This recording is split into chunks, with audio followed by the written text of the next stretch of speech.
السلام عليكم ورحمة الله وبركاته. الشما هركفوني زرتو فيا كيساني زرتاني جتباتني جرا والله الحمد لله كم فيا كيساني زرتاني جتباتني هردفتو تسميرا دب كم فيا كيساني زرتاني جريني بدادا أكمي سنين زتو داني هرا وان تازبوي بات فيديو دفع innis maal naan jechuu dandeettani har'a maal taazabdee maal yaaddee dhuftee naan jechuu dandeessani.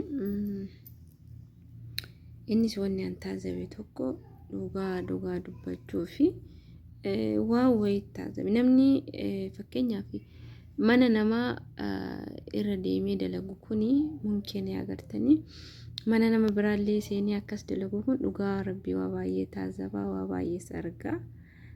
Maaliif akkasiniin jedhe immoo ifa isinii gochuu danda'a jechuudha. Innamaaf jette Samiiraa nan jechuun keessan hin oolu wanti an jedheef illee waan wayii maal taazabdee nan jechuun keessan hin hafu. Innis wanni an taazabe dhugaa amma yeroo wayii dalagaa wayii daa'ima guddisuun seenee innaa daa'ima san guddisuu seenu daa'ima jechuun immoo beektanii masalummaa baay'ee qaba. Akkasuma immoo inkibikaabeen isaa baay'ee tokko ulfaata dhugaa. Innaa daa'imni suni dhugaa dubbachuu fi ganama halimni isaa massaasaan afaan keessa kaayamuu wanni martuu tartiiba qaba. Isinii galee uffanni isaa kan gizee ala bahuu dulaaba tokkotti kan gizee mana keessatti diratu dulaaba tokko dulaabni isaa maashaallah tabarakallah baay'ee tokko rattabamaa baay'ee tokko namatti tola dhugaa dubbachuuf jechuudha. Uffata innaa abbaan insaa faragaaf abbaan dhufu diratu qaba. Innaa shaaworii seenuu kan akka shaaworii gizee seenuu ittiin taphatu addatti qaba. Baay'ee tokko namatti tola dhugaa dubbachuuf jechuudha. Innaa dhugaa tokko baay'ee namatti tola. Wanni sagalee daa'ima. Innaa baay'ee tokko namatti tola wallaahi maaliif isiniin jedhe beeytanii sirriitti hankabaa ture daa'imni kun xiqqishuma yoo inni jedhe haati kaameraadhaan laalti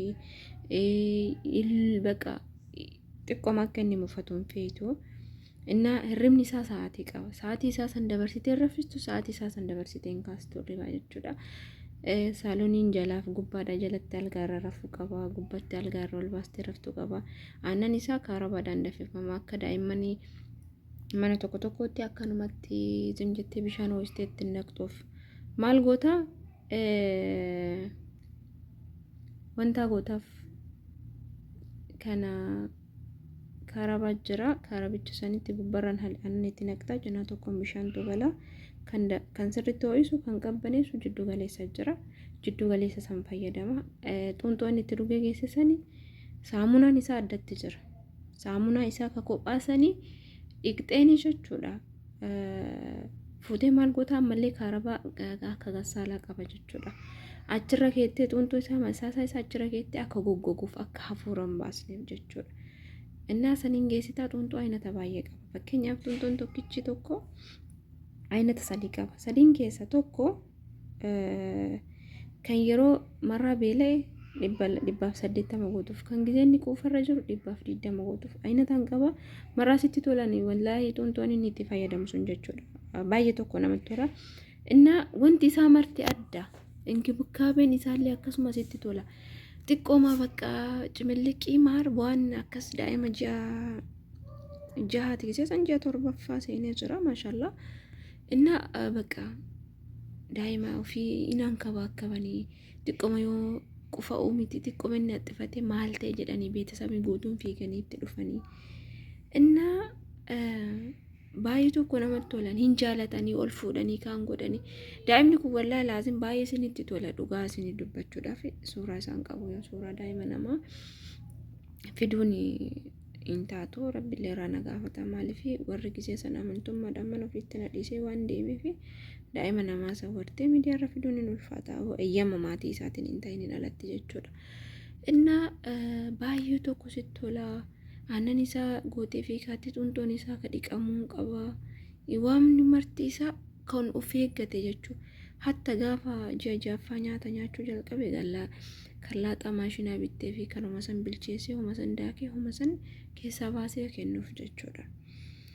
Innaa akkas daa'ima san ji'a tokko jechuu bulee meeqan qoobira dalagee akka carraa ta'e Filiippiinii fidattee namittiin biraa deeme jechuudha. Innaa akka carraa ta'e mana biraa dhufee mana kanamma ji'a sadaffaa keessa jira garuu amma sulummaa daa'iman qabu.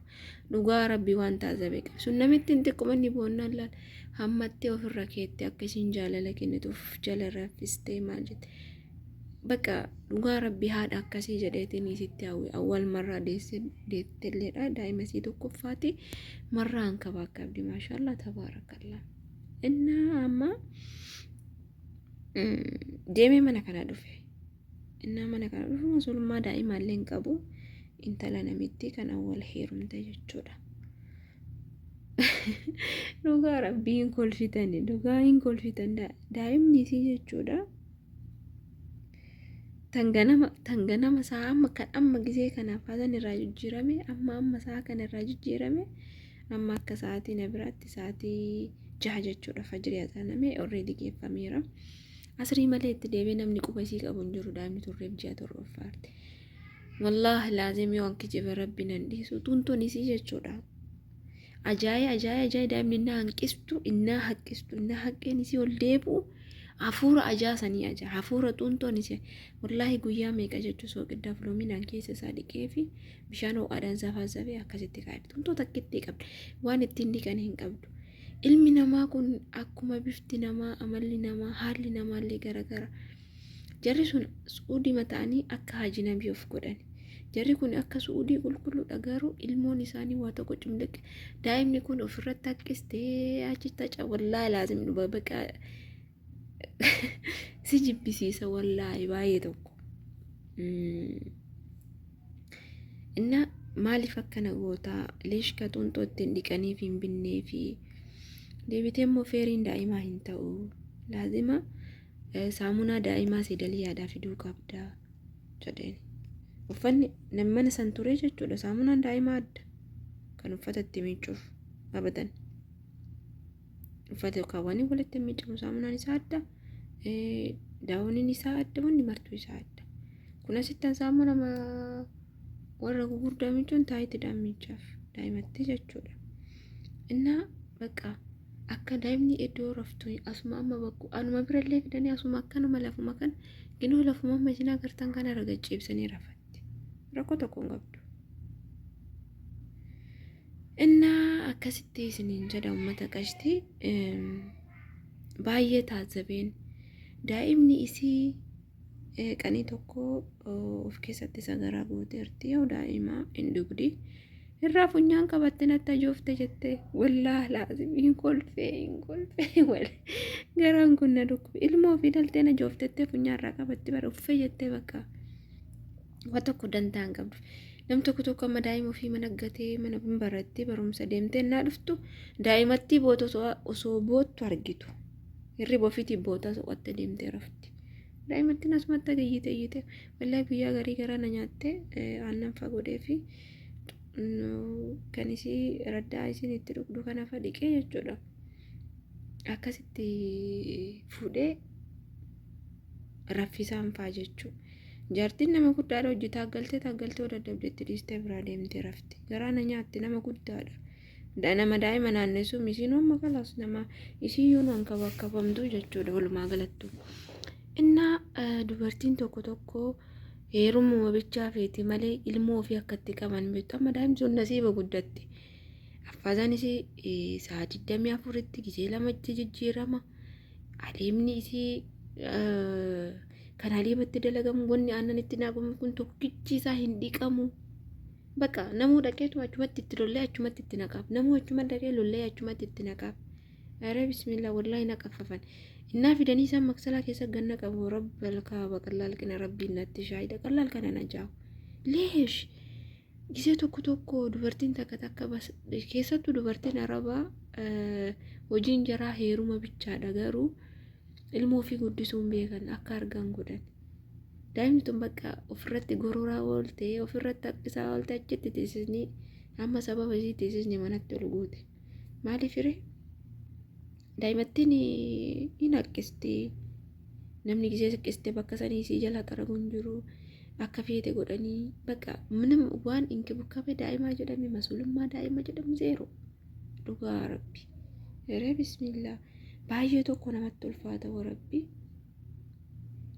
namni ilmoo dhaluun bichaan maal faayidaa qaba yoo ulaagaa ilmoo sana hin guute daa'imni tun amma qufaan qabee torbaan lamaaf deemti inuma qufaati bakka hin fiddii haadha bira hin fiddii asi darbitee isiin rafte daa'imattiin achumatti kaan jette achuma qufaate achuma maal jette achuma bakka baay'ee tokko garaa nama nyaatte dhugaa dubbachuuf innaa maaliif kana kaaste onaan jettanii bakka mana lama deemee mana lamaan san keessatti dhugaa daa'imummaa irratti waa'ee daa'imaa irratti baay'ee tokko taasife mana sanitti bo'oo miti xiqqoma yoo inni bii jedhe haati kaameraa dhalaaltiin bileesh bo'ee jetti aannan isaa sa'aatii qaba sa'aatii saniin kennamuufii qaba tuntuun isaa seeraan dhiqamee maashinii sun gossuu qaba garuu asitti kuni wallaahi laazim namni marti fidee bishaanuma keessa lolla daa'imni innaa bulgaafattu kana keessa daa'imni aannan yoo baasanii ka'an dugda dhadhaanii akka beekuttillee akka argettillee jechuudha mana kana hin jiru akkasii guddattee jirti daa'ima ji'aariif torbaffaa keessa jirti kanaaf waa tokko nyaachuun jammara kalaas isaa guddattee jirtuu fi hin barbaachisu isii hin barbaachisu jedhanii inna daa'imattiin tokko dugdee geessitee naqqisti ka isaan maksalaa keessatti ganna qansuunii fi afuurri isiin haqqistu sun tokkeen tokko wallahi dhiyoo kana falish akkana goota jedheen hin dadhabe naanyitti dhugaamee bariin raftii waa tokkoon hojjettu dirsataatu dirsi isaanii rabbitu isaan eebbisee manaa nyaanna manaa dhugnan jedhaniini deemanii badee nyaatanii ani manuma ofiitu akkam akka gaxxara gatanii allahu alam wallahi baay'ee tokko isaan taasibe inna keenya jechuun biyya keenyatti daa'imni tokko dhalattee haguma hin qabne sanitti rakkataan illee ganama aduu ganama san keessa gabbaasee daa'ima ofii limma godhee dhadhaa ofiitii sukkuummatee fataa godhee ol deebisee raffifatee aannan ofii harma ofii ta'e aannan saniyyuu danfisanii obaasan amma kana biyya kanatti aannan ka bitamu bas aannanatti bichaan bitteetti nattiin obaasti naqqisti daa'imtiin naqqistu bakka dhugaa rabbi na hangashaagashee warabbi bakka olna jedhe anumaayyuu bakka isii jechuudha maaliif hin ulfaata atiin ilmoo dhaluun bichaan maal faayidaa qabee ulaagaa isiin guutiniif daa'imni boottis hin deemte rafte daa'imni affaasaa isii gosa kaayeen ajaa uffee jettee funyaan irraa qabatti dhaabatte maali abbo inni haati akkanaan jirti ijoo wallaa laasi ina jooftetti bar daa'imni innaa joofte uffee jettee akkuma yobboleeyyan xixiqqoon uffeerraa jette teette innaan taasifeen dhugaa rabbi